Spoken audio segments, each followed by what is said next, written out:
मित्रांनो, लग्नानंतर होईलच प्रेम या मालिकेच्या आजच्या भागामध्ये काव्या रूमबाहेर येऊन सारखी दाराकडे पाहत असते. तेव्हा नंदिनी तेथे येते आणि विचारते, काय ग काव्या, काही हवंय का तुला? तेव्हा काव्या म्हणते, काही नाही ग.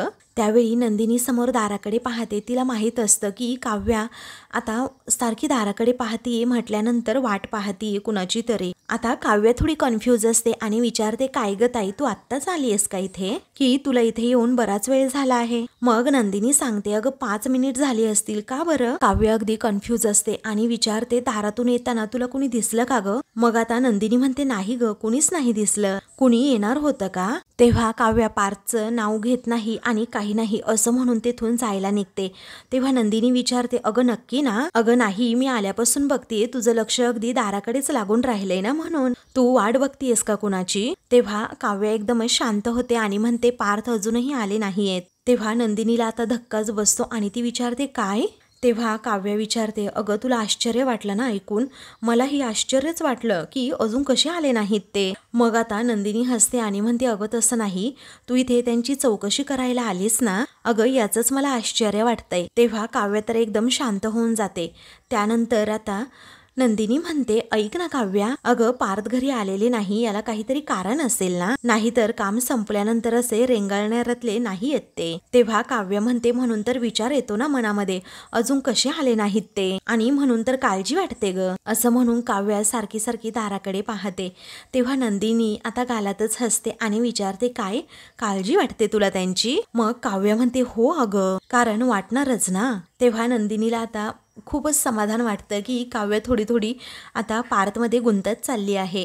मग आता ती म्हणते, तुला त्यांची काळजी वाटत असेल, तू त्यांना एक फोन कर ना ग, ना विचार कुठे आहात, काय करत आहात म्हणून. तेव्हा काव्य जरा घाबरते आणि विचारते, काय फोन करू मी त्यांना? पण नाही, नको, कशाला, जर उचलला नाही त्यांनी माझा फोन तर मग काय करणार मी? तेव्हा नंदिनी म्हणते, अरे का नाही उचलणार ते तुझा फोन? तेव्हा काव्य म्हणते, अरे म्हणजे कामात असतील ना ते, आणि कशाला उगीच त्यांच्या कामामध्ये मी त्यांना तरी डिस्टर्ब करू? आपल्याच नवऱ्याला फोन करायला एवढा विचार करावा लागतो का? असं नंदिनी तिला विचारते. अगं तू फोन केलास ना तरीही ते डिस्टर्ब होणार नाही, त्यामुळे तू फोन कर. तेव्हा काव्य विचार करते आणि म्हणते, नाही नाही, नको नको, हे बघ ताई, मी जर कामात असले ना तर मला कुणीही असं डिस्टर्ब केलेलं मला अजिबात आवडत नाही, आणि असं असताना मी समोरच्याला फोन करायचा आणि त्यांच्या कामात उगीच त्यांना डिस्टर्ब करायचं, हे बरोबर नाही वाटत ग ते, त्यामुळे नाही, नकोच. असं म्हणून ती आता तेथेच थांबते आणि सारखी दाराकडे पाहते. तेव्हा नंदिनीला आता काव्याचा हा भोळेपणा खूपच आवडतो की अगदी टिपिकल बायकोसारखी ही आपल्या नवऱ्याची काळजी करत बसलीये आणि त्याचबरोबर सारखी दाराकडे पाहतीये. पण काव्याचं आणि पार्थचं काय झालेलं असतं, कशावरून भांडण झालेलं असतं हे अजून तिला माहीतच नसतं.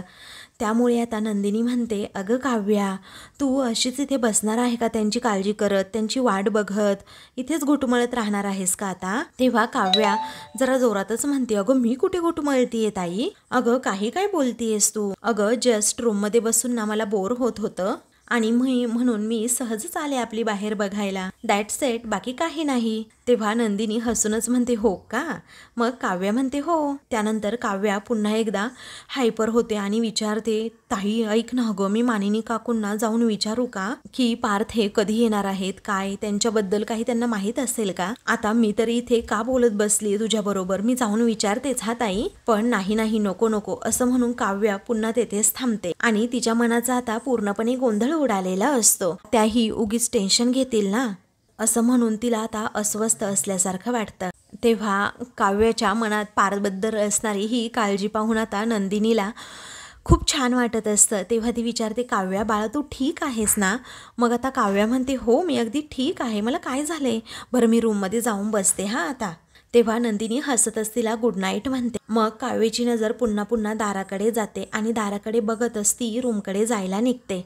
तेव्हा आता नंदिनी ही गालातच हसते आणि म्हणते, लग्न झाल्यापासून मी काव्याला पहिल्यांदाच एवढं पार्थची काळजी करताना पाहिलं आहे. मग आता काव्या एवढी पार्थची काळजी करते म्हटल्यानंतर त्यांच्यामध्ये गुंतत चालली आहे का ती, आणि असं असेल ना तर खरंच खूप छान होईल.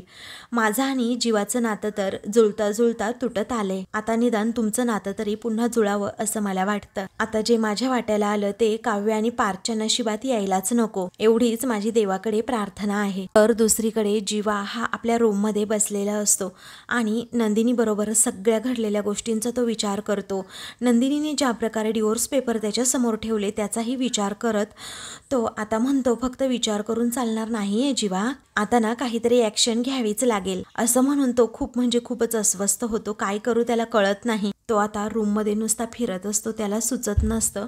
तो म्हणतो की असं कसं झालं, नंदिनीने रागाच्या भरात हा डिसिजन घेतला असेल का? पण यावेळी जरा उलटच घडलंय, कारण ती तर नेहमी लग्नालाच प्रायोरिटी देते. मग ती मला डिवोर्स कसं काय देऊ शकते? ही तीच मुलगी आहे ना जी लग्नाच्या दुसऱ्या दिवशी म्हणाली होती की मी कधीही डिवोर्स देणार नाही, हे लग्न अगदी सक्सेसफुल करून दाखवेनच. मग आता जीवाला ते सर्व प्रसंग आठवतात की कशा प्रकारे नंदिनीने काव्याला ठामपणे सांगितलं होतं की जोपर्यंत जीवा स्वतःहून मला घटस्फोट देत नाही तोपर्यंत मी त्याला घटस्फोट देणार नाही म्हणून.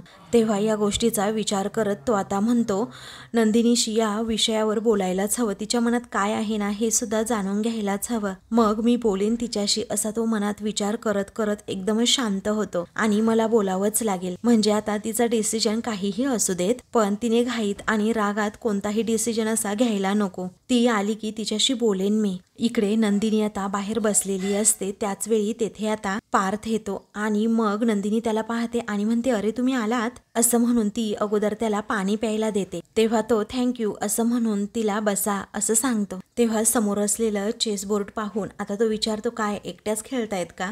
तेव्हा ती हसते आणि म्हणते, नाही हो, हे तर आई बाबा खेळत होते, ते झोपायला गेले आहेत ना, आणि मी तर काय आपली अशीच शांत बसलीये आणि मला खेळता येत नाही म्हणून मी एकटी पडली असेल, आणि मला कधी कधी कळतच नाही दोन्ही बाजूंनी आपणच खेळायची प्रॅक्टिस करायला हवी होती का? तेव्हा पार्थ आता तिच्याकडे पाहतच राहतो. नंदिनीच्या मनात काहीतरी सलतय हे त्याला कळून चुकलेलं असतं आणि म्हणूनच तो म्हणतो की प्रॅक्टिस कशाला करायची, कारण इतके दिवस आपण दोन्ही बाजूंनी तर खेळत होतो ना, असं म्हणून तोही आता काव्याच्या काळजीने अस्वस्थ होतो. तर दुसरीकडे काव्य रूममध्ये असते आणि मग आता तिला बाबांचं बोलणं आठवतं की मी बाबांना विचारलं होतं, जर बाबा आपल्यामुळे कोणी हर्ट झालं असेल तर काय करायचं, तर बाबांनी मला सोप्पा मंत्र सांगितलेला असतो की त्याला सॉरी म्हणायचं आणि त्या माणसाची व्यक्तीची माफी मागायची, कारण माफी मागायला सुद्धा हिंमत लागते आणि आपलं चुकलंय हे मान्य करायला सुद्धा जिगर लागते, आणि मग सॉरी म्हटल्यानंतर जे काही बोलायचं आहे ते आपलं बोलायचं. आणि बाळा, एक गोष्ट नेहमी लक्षात ठेव, आपल्या सॉरीने जे विरघळतात ना ती माणसं आपली असतात. तेव्हा काव्या सांगते, असं असेल ना बाबा तर मी नक्कीच सॉरी म्हणेन. अहो, असं आजकाल मी खूप लोकांना दुखवलंय, पण एका माणसाला मी देणं लागते बाबा, आणि त्या व्यक्तीला मी नक्कीच सॉरी म्हणेन असं काव्या सांगते. तेव्हा काव्याचा हा शहाणपणा पाहून आता तिचे बाबा तिला जवळ घेतात आणि हे सगळं काव्याला आठवत असतं, आणि ज्या व्यक्तीचं देणं लागते तो व्यक्ती असतो तो म्हणजे पार्थ. बाहेर आता नंदिनी पार्थला म्हणते, मला आठवतंय तुम्ही समजवलं होतं मला, काव्या आणि जीवापैकी कोणीही आपल्याकडे कितीही डिवोर्स मागितला तरीही आपण तो द्यायचा नाही. त्यांचं लक्ष त्या बॉम्बकडून त्या कंदील रूपी मैत्रीकडे वळवायचं, कारण कंदिलाच्या पर्यायाने ते दिवाळीच्याच प्रेमात पडतील. मग आता पार्थला सुद्धा ते बोलणं आठवतं की मी कशा प्रकारे नंदिनीला समजवलं होतं की आपण त्या बॉम्बच्या दिशेने त्यांना वळू न देता मैत्रीच्या म्हणजे की कंदिलाच्या दिशेने वळवायचं आणि त्यांच्याबरोबर अगदी सिंपल अशी मैत्री करायची, आणि त्या दोघांनाही अशी जाणीव करून द्यायची की संसार हा दिवाळीसारखा छान सुंदर आहे, कारण त्यामध्ये आपण मैत्रीचा कंदील सजवलेला असो. आणि एक वेळ अशी येईल ना नंदिनी की या दोघांनाही डिवोर्स नावाचा बॉम्ब अजिबात आठवणार नाही, ते कंदिलाच्या पर्यायाने दिवाळीच्या प्रेमात सुद्धा पडतील. तेव्हा आता हे सगळं आठवल्यानंतर पार्थ आता नंदिनीला सांगतो, शेवटी त्यांना सुतळी बॉम्बचीच भर पडली आणि आपल्या मैत्रीरूपी कंदिलाकडे त्यांचं लक्षच गेलं नाही. आपण त्यांना आशेची पंती दाखवत होतो, पण आपल्या हाती काय आलं, फक्त निराशा आणि निराशा. तेव्हा नंदिनी आता सांगते, काल मी जीवांना डिवोर्स पेपर दिले. हे ऐकून पार्थच्या पायाखालची जमीनच सरकते आणि तो विचारतो, काय तुम्ही डिवोर्स पेपर दिले सुद्धा जीवांना? मग आता ती म्हणते, सॉरी हां, त्यावेळी आता पार्थ म्हणतो, खरं तर तुम्ही सॉरी म्हणायची काही गरज नाहीये. अहो मीच सांगितलं होतं तुम्हाला, पण मला तरी कुठे पाळता आलंय काही. तिलाही आता धक्काच बसतो आणि ती विचारते, म्हणजे नक्की काय म्हणायचंय तुम्हाला पार्थ? तेव्हा तो म्हणतो, मी काव्याला सुद्धा त्या डिवोर्स पेपरवर सह्या दिल्या आहेत. मी सुद्धा त्यांना मोकळं करायचं ठरवलंय. हे ऐकून आता नंदिनीला खूप जबरदस्त असा शॉक बसतो आणि ती विचारते, काय? मग आता तो म्हणतो हो. तेव्हा आता तो म्हणतो, आपल्या पार्टनरला डिवोर्स द्यायचा की नाही द्यायचा हे चर्चा करण्यामध्ये आता काहीच उरलेलं नाहीये. अहो नंदिनी, आपण आपल्या परीने ना आता सर्व काही प्रयत्न केलेत, पण बहुतेक नियतीच्या मनात तर हेच आहे. तेव्हा नंदिनी आता स्वतःवरच हसते आणि म्हणते, नियती? अहो नियतीच्या मनात नक्की आहे तरी काय? त्यावेळी नंदिनीला आता ते सगळं बोलणं आठवतं की लग्नाच्या वेळी सावित्रीमाई काय म्हणाल्या होत्या. कारण सोयरीक जुळेल परंतु लग्न होणं कठीण आहे आणि ते सगळं बोलणं आठवून नंदिनी पार्थला सांगते, आणि झालं सुद्धा तसंच ना.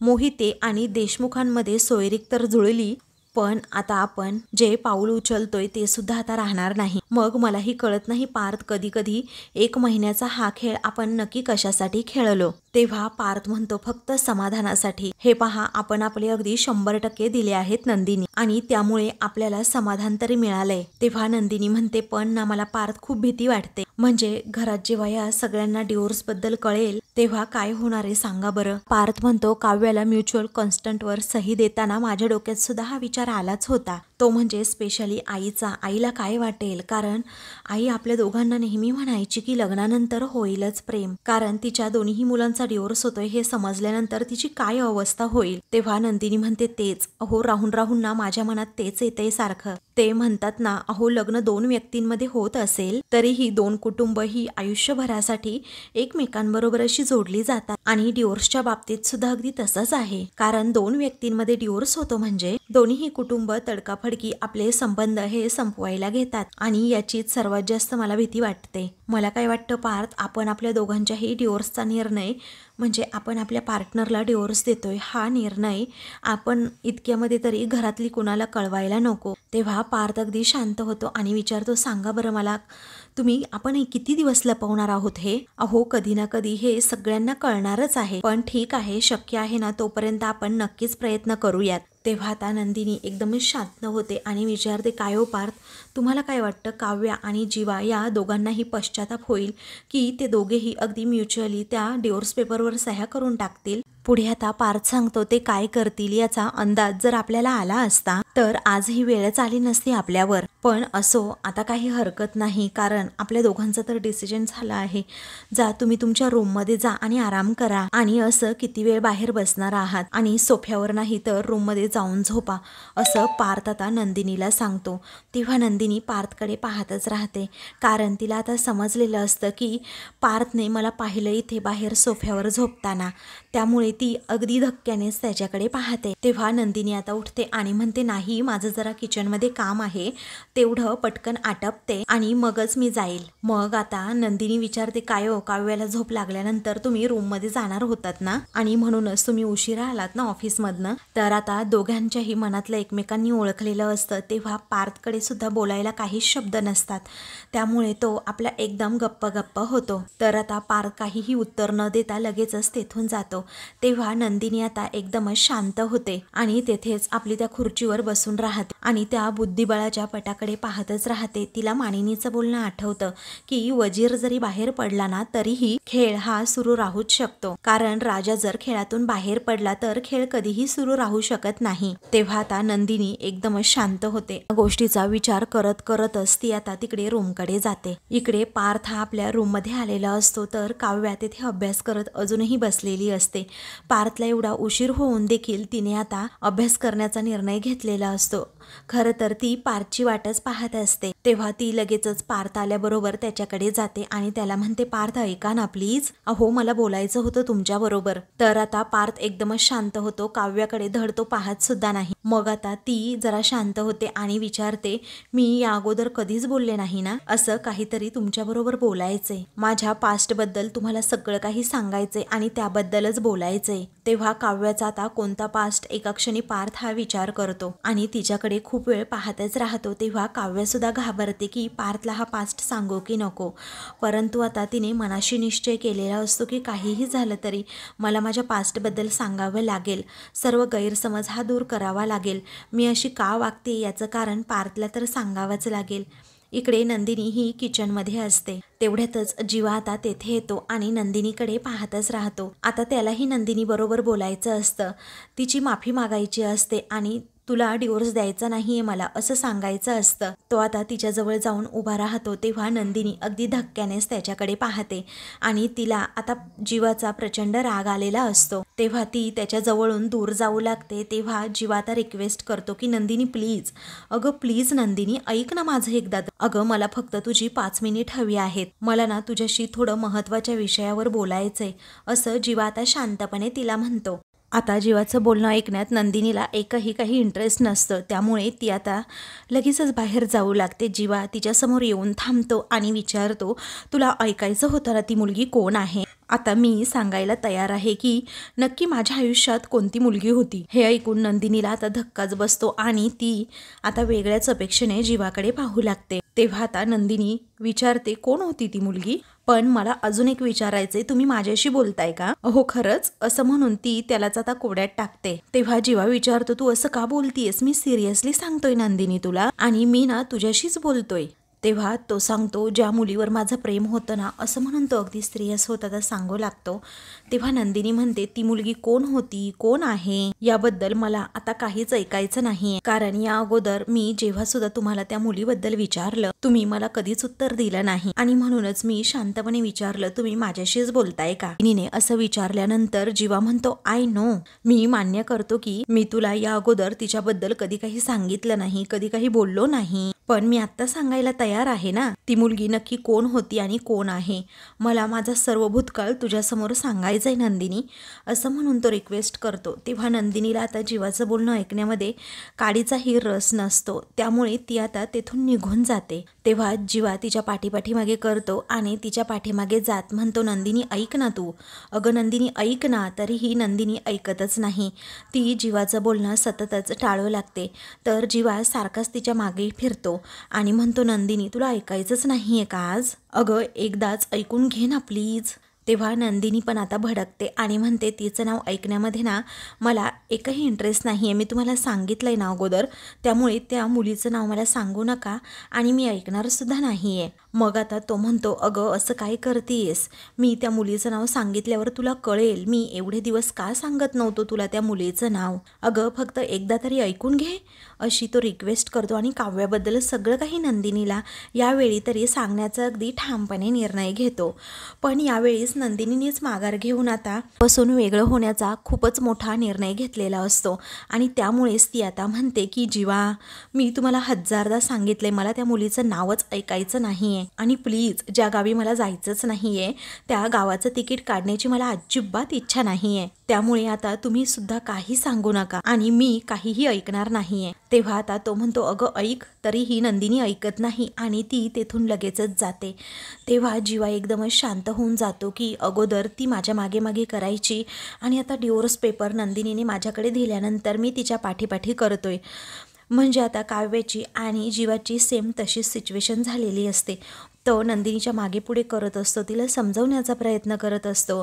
तसंच दुसरीकडे काव्यासुद्धा अगदी पार्थला तसंच समजवण्याचा प्रयत्न करत असते आणि तिच्या भूतकाळाबद्दल त्याला सांगणार असते. मग त्यानंतर इकडे जीवाला जाणीव होते की खरंच नंदिनी ना खूप वेगळी आहे, आजपर्यंत माझ्याकडे कधीही पाठ फिरवली नाही, मोठा निर्णय घेतला आहे म्हटल्यानंतर ती खरंच मनातून खूप दुखवली गेली आहे. मी तिच्या मनाचा विचार न करता आजपर्यंत सगळं काही माझ्या मनासारखं केलं. त्या दिवशी तिच्या हातातून तो हडला आणि तुटला, त्यामुळे मी तिच्यावर खूप चिडलो आणि तेव्हाच तिला रिअलाइज झालं की मी कधीही तिचा होऊ शकत नाही. मी फक्त आणि फक्त माझ्याच विचारामध्ये होतो. 1 महिना झालाय नंदिनी ही मला समजून घेते, माझे प्रॉब्लेम सर्व काही हाताळण्याचा प्रयत्न करते, ते सॉल्व्ह करण्याचा प्रयत्न करते आणि मी तिचा आजपर्यंत एकही प्रॉब्लेम समजून न घेता सॉल्व्हसुद्धा केलेला नाही आहे. याची जीवाला आता खूप मोठी जाणीव झालेली असते. पण नाही, या सगळ्याला फक्त आणि फक्त मी जबाबदार आहे आणि माझ्यामुळेच तिने तिच्यातला चांगुलपणा हा कायमचा संपवून टाकला आहे. आणि माझ्यामुळेच ती हे लग्न अगदी कायमचं संपवायला सुद्धा निघाली. मला तिने माझ्यामुळे दुसरा जीवा व्हायला नको आहे असं जीवा मनात विचार करतो. पण नंदिनीचं अगोदरचं हसू परत कसं आणू मी, हाच प्रश्न जीवाला आता पडलेला असतो. त्यामुळे तो एकदम गोंधळून जातो, चक्रावून जातो, त्याला काही सुचत नाही. एकटाच आपला वेड्यासारखा इकडे तिकडे पाहतो आणि विचार करतो. फक्त नंदिनी व नंदिनीचाच विचार करत असतो. दुसरीकडे काव्या ही पार्थला म्हणते, ऐका ना पार्थ, अहो मी तुम्हाला खूप कॉल्स केले, तुम्हाला व्हॉइस नोटसुद्धा पाठवली होती, तुम्ही ऐकली नाही का ती? तर पार्थ आता एकदमच चिडलेला असतो आणि शांतसुद्धा असतो, कारण त्याला काव्यावर चिडायचं नसतं, हे त्याने अगोदरच मनाशी ठरवलेलं असतं. काव्याच्या मनाचा अगदी गोंधळच उडालेला असतो. तेव्हा काव्या म्हणते, अहो पार्थ हे पहा, तुम्ही थोडं ना समजून घ्या, अहो ते लॉयर आहेत ना, असं म्हणून ती त्या लॉयरबद्दल जेव्हा सांगणार असते तेव्हा मात्र पार्थ आता एकदमच गप्प राहतो आणि म्हणतो की हे पहा, मला अजिबात काही या विषयावर बोलायचं नाहीये, कारण हा विषय जरी काढला ना तरीही माझ्या पोटात अगदी गोळा येतो आणि माझे हातपाय अक्षरशः गार पडतात. आता हा विषय अजिबातच आपण डिस्कस करायला नको, इनफॅक्ट काहीही डिस्कस करायला नको असं आता तो म्हणतो. असं म्हणून तो तिचं बोलणंच आता टाळू लागतो आणि तिचं बोलणं ऐकण्यामध्ये त्याला इंटरेस्ट नसतो. तो आता बाजूला जातो. त्यावेळी काव्या म्हणते, अहो पार्थ ऐका ना प्लीज. तेव्हा तो आता विचारतो, काय ऐकू सांगा बरं, तुमचा पास्ट ऐकू का? मग ठीक आहे, आता ऐकवा तुमचा पास्ट, मी ऐकायला तयार आहे. आणि जर का तुम्ही माझ्याबरोबर तुमचं फ्युचर पाहत असाल तरच तुम्ही तुमचा पास्ट ऐकवा, अन्यथा नको, असं आता काव्याला पार्थने सांगितल्याबरोबरच काव्या एकदमच कोंडीत येते आणि तिला आता हा पास्ट सांगावा की नाही हे कळतच नाही. मग आता ती आपली मान वळवते. तेव्हा पार्थला कळून चुकतं, एक्झॅक्टली मला हेच म्हणायचं होतं तुम्हाला, कारण तुम्ही तुमचं फ्युचर माझ्याबरोबर बघत नाही आहात. मग मी तुमचा पास्ट का ऐकून घेऊ, का डिस्कस करू उगीचच, नको त्या विषयांमध्ये मला आता इथून पुढे पडायचं नाहीये, कामावर फोकस करायचंय, असं आता तो स्पष्टपणे काव्याला सांगतो. तेव्हा काव्या तर एकदमच शांत होते. मग त्यानंतर पार्थ काहीही बोलणं न ऐकता काव्याजवळून निघून जातो. तेव्हा काव्या एकदमच शांत होते आणि विचार करते, पार्थला पास्ट सांगू की नको. तर आता मित्रांनो, पुढील भागामध्ये जीवा हा नंदिनीला आता सरप्राईज देतो आणि म्हणतो, चकाचक तुमच्यासाठी, असं म्हणून त्याने आता तिच्यासाठी सँडविचेस बनवलेले असतात, ते सुद्धा नॉनव्हेज. तेव्हा नंदिनी त्याच्याकडे रागातच पाहते आणि म्हणते, हे पहा, आजच्या दिवशी मी अजिबात नॉनव्हेज खात नाही. तेव्हा जीवा म्हणतो की बरं ठीक आहे, तू म्हणशील ना ते हजर करतो, काय करू सांग बरं. मग आता नंदिनी म्हणते की मला काहीही चालेल, पण जे तुम्ही केलेलं नसेल ना ते. आता असं नंदिनीने म्हटल्याबरोबरच जीवाच्या पायाखालची जमीनच सरकते आणि तो तिच्याकडे पाहतच राहतो. तर आता मित्रांनो, पुढील भागामध्ये काव्याने आता पार्थचं वॉलेट, त्याचबरोबर त्याची कपडे, त्याला आज जी कपडे घालायची असतात ती तिने स्वतःच्या चॉईसने बाहेर काढून ठेवलेली असतात आणि सगळं काही त्याचं अगदी व्यवस्थित आवरून दिलेलं असतं. तेव्हा तो विचारतो, हे कोणी केलंय? ती म्हणते, मीच केलंय. मग आपल्याला जे काम जमत नाही ते आपण करायला जाऊ नये असं पार्थ तिला म्हणतो आणि खरं तर कधी माणसाने बदलूच नाही असंही सांगतो. तेव्हा काव्या धक्क्यानेच पार्थकडे पाहते. अशाच मालिकेंचे पुढील भाग पाहण्यासाठी चॅनलला सबस्क्राईब करा.